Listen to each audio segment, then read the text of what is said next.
And Kate Concerella as by Micheál Choilm as County Donegal, or County Gaol, or especially Kesh, a couple of bunch. So Micheál is obviously a councillor in Donegal. He's a lifelong Socialist Republican. He's an Irish language speaker and an Irish language activist. So a big building across McKinney, Micheál.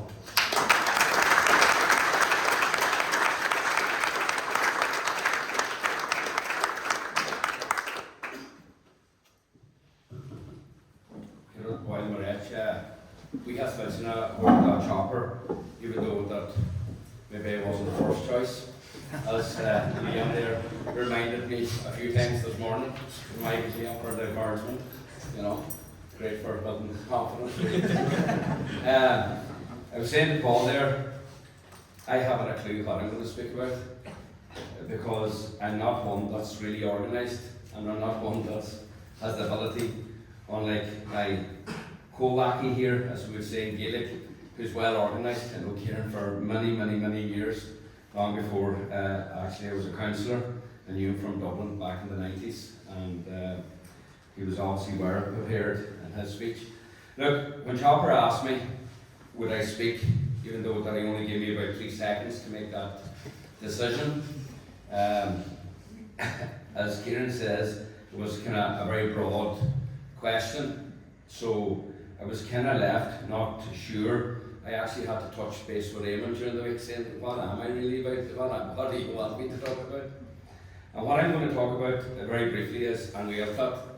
Now, to be honest with you, I'd be far more comfortable speaking in Gaelic than I am speaking in English, because that is my first language, and I do speak, or I do live in the Gaeltacht, where we still have Gaelic as our daily language. Unfortunately, to be honest with you, and this is down to the 800 years of British occupation, and the first thing that the colonisers will do is take away our language, which takes away our identity and takes away our belief in ourselves and who we are. But we had a meeting during the week there, and there's roughly within the Free State in the 26 counties, there's only about 20,000 Gaelic speakers left who are from the Gaeltacht. That is shocking compared to what it was 50 plus years ago when I was born, and even going back 70, 80 years ago when my father was born. So we're in massive decline. We're in massive decline because of capitalism. As a councillor, I try to speak about the decline of the Irish language, because I'm lucky enough to be the chairperson of the Irish Language Committee within the council. And for me, you put it in the context of an anti-capitalist and a class perspective. Because in my community, and I was listening to Amy, I was listening to Amy there, and she was talking about Cuba and the youth and how they value young people in Cuba. In my community, and when I walked in here earlier on, I actually wasn't sure if I was at a Republican event, because there was so many young people. Because normally, as Kieran says, it is oldies like us. I never thought it'd come to the day adding myself to that list. But in my community that I represent and where I'm from is West Donegal, which is a Gaeltacht there. We don't have young people. That's hard to believe. I'm looking around the room here, and I know there's good people here who knows West Donegal, but we don't have any young people. When our young people leave school at 18, and if they're lucky enough to, if their parents have money to go to college, they don't return after college. And if your parents don't have money to send your children to college, they leave. They're in the tunnels in London, they're in Glasgow, most of them are in Australia, some in New Zealand. And now, what's happened this last number of years, which is positive, they're starting marrying into different cultures and different countries, which is very positive, but they don't come home. So this is where we're at in terms of our Gaeltacht, and where we're at in terms of, I suppose, our future. And capitalism and occupation plays right into this here, because in West Donegal we've been hugely affected by partition. And as people in Donegal say, we're the forgotten county. We're not the forgotten county. Everybody knows Donegal's there. It's just we're a county that they don't care about. And whatever care to give a tokenistic to Donegal, it's less again for the Gaeltacht and our islands. It's less. So how do we move forward from a Socialist Republican perspective? I'll be honest with you, I don't know. I genuinely don't know.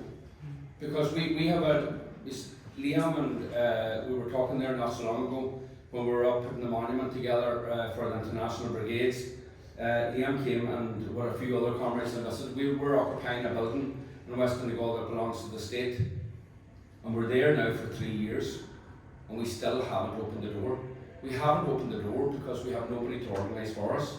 There's only a handful of us.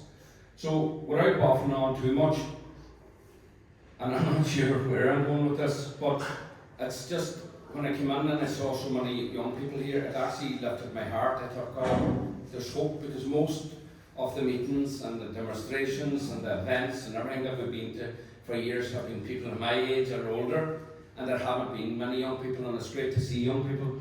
But back to my own community of West Donegal, that sadly lacks. So when Chopper asked me to speak from, how to build a socialist republic within Gaeltacht, you can't when you have a conservative community and you're lacking young people, and that's sad. And I hate to be very negative, I think a lot of us, and I'm kind of only hoping that Tommy's going to be far more positive. And Paul, full of energy as he normally is going to be more positive yet again. Because if we're going on the thread of the last three speakers, we're just fucked to the yard. Thank you very much for the opportunity. I'm really more looking forward to later on, where we're drinking pints and arguing and falling out, and Chopper giving us all his wisdoms and giving us the direction of where we really need to go. So we really want to